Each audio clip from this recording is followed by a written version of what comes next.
یہ کہانی ہے ایسے شخص کی جس نے اس روئے زمین پر سب سے پہلا قتل کیا. یہ کہانی ہے اس شخص کی جس نے اس دنیا میں قتل کرنے کا طریقہ ایجاد کیا. یہ داستان ہے ایسے دو بھائیوں کے بارے میں جس نے اپنے بھائی کو ایک عورت کی خاطر قتل کر ڈالا اور قتل کر کے 40 دنوں تک لاش کو ایک تھیلے میں بھر کر کیوں پھرتا رہا. یہ سچی کہانی ہے قابیل اور حابیل کی. قابیل اور حابیل دونوں حضرت آدم علیہ السلام کی اولاد تھی. حضرت آدم اور حضرت حوا علیہ السلام کو جب اولاد پیدا ہوتی تو ایک حمل سے 2 بچے پیدا ہوتے، ایک لڑکا اور ایک لڑکی، اور ایک حمل سے پیدا ہوئے لڑکے کا نکاح دوسرے حمل سے پیدا ہوئی لڑکی کے ساتھ کر دیتے تھے. حتیٰ کہ ان کے یہاں 2 لڑکے پیدا ہوئے، قابیل اور حابیل. قابیل کے ساتھ جو لڑکی پیدا ہوئی تھی وہ اس لڑکی سے بہت خوبصورت تھی جو حابیل کے ساتھ پیدا ہوئی تھی. قابیل بڑا تھا اور حابیل چھوٹا تھا. قاعدے کے مطابق حابیل نے قابیل کی بہن سے نکاح کرنا چاہا، لیکن قابیل نے انکار کر دیا. اس نے کہا یہ میری بہن ہے اور یہ میرے ساتھ پیدا ہوئی ہے، اور یہ تمہاری بہن سے زیادہ خوبصورت ہے اور میں اس کے ساتھ نکاح کرنے کا حقدار ہوں.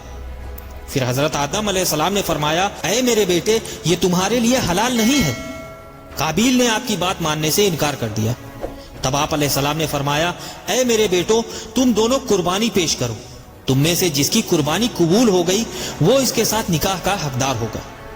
چونکہ قابیل زراعت کرتا تھا اور حابیل مویشی پالتا تھا، لہذا حابیل نے ایک کنواری بکری پیش کی اور قابیل نے گندم کی قربانی پیش کی.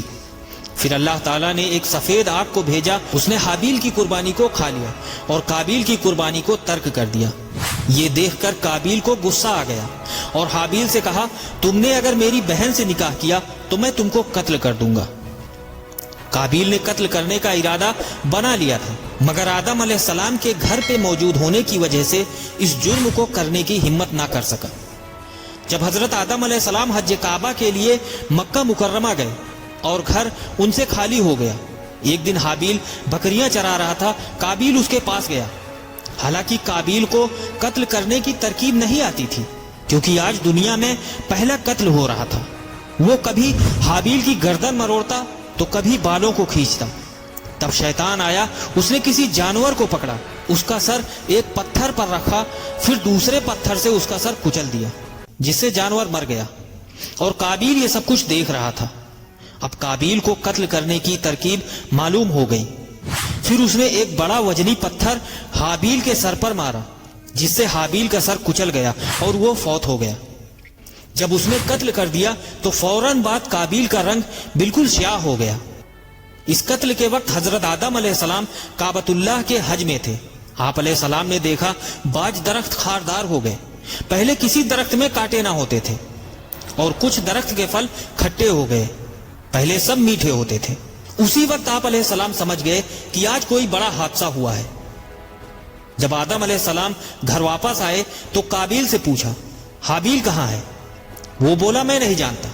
آپ علیہ السلام نے فرمایا معلوم ہوتا ہے تو نے اسے قتل کر دیا ہے، ورنہ تو پہلے گورا تھا اب کالا کیوں ہو گیا ہے؟